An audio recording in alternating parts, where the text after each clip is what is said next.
sekalian saudara, mahasiswa di sejumlah daerah menggelar aksi demonstrasi dan tuntutan utama soal kebijakan efisiensi anggaran di bidang pendidikan. Sementara itu, Wakil Menteri Pendidikan Tinggi, Sains dan Teknologi Stella Christy juga menyatakan efisiensi tidak akan berpengaruh terhadap uang kuliah tunggal mahasiswa.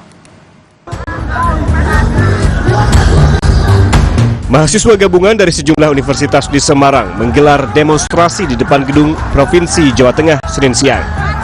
Dalam aksinya, massa menyuarakan sejumlah protes terkait kebijakan Prabowo Gibran. Tuntutan utama yang disampaikan mahasiswa lebih fokus pada kebijakan efisiensi anggaran di bidang pendidikan.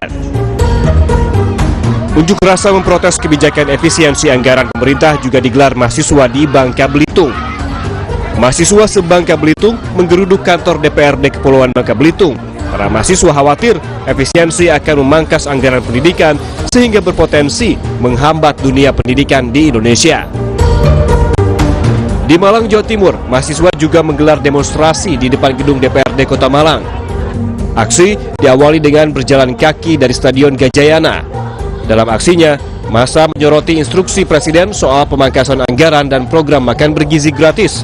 Massa meminta agar anggaran pendidikan tidak dipotong.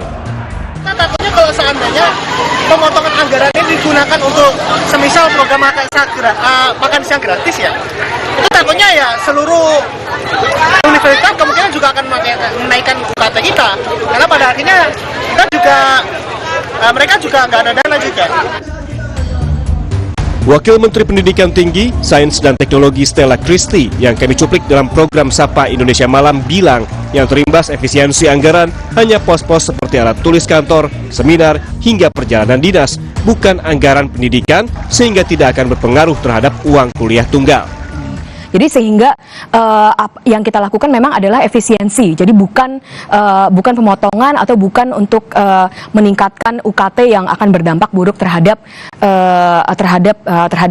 masyarakat kita. Dan juga mungkin yang perlu diketahui, Mas Radi, bahwa tidak semudah itu di perguruan tinggi negeri itu bisa mengubah UKT, bukan keputusan dari masing-masing universitas.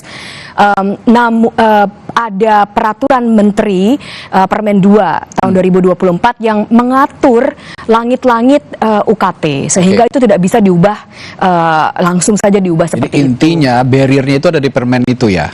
Betul. Ada di situ sehingga perguruan tinggi juga tidak bisa seenaknya untuk menaikkan. Tidak bisa langsung, harus ada berdiskusi dengan kami dan juga ada langit-langitnya dan ini dihitung dari biaya kuliah tunggal.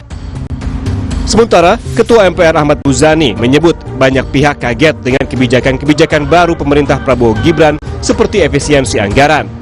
Sejumlah reaksi kaget itulah yang memicu unjuk rasa bertajuk Indonesia Gelap. Ia menilai reaksi ini karena salah memahami maksud kebijakan Presiden Prabowo Subianto. Yang dilakukan oleh Pak Prabowo sekarang ini baru tahap awal sehingga menimbulkan kekagetan dan seringkali reaksinya berlebihan dan kontraproduktif. Tetapi sebagai sebuah reaksi saya kira itu boleh-boleh saja.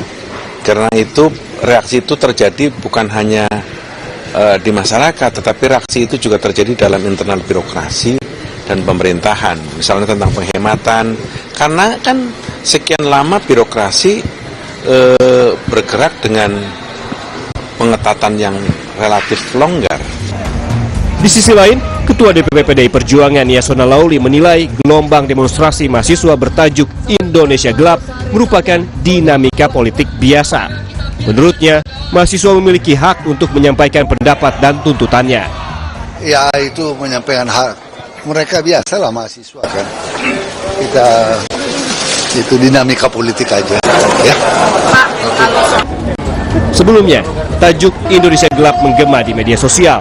Koalisi Masyarakat Sipil bersama Aliansi BEM seluruh Indonesia menggelar demonstrasi sebagai bentuk penolakan sejumlah kebijakan pemerintah dan revisi sejumlah aturan undang-undang dan menuntut terciptanya pendidikan gratis. Tim Liputan, Kompas TV.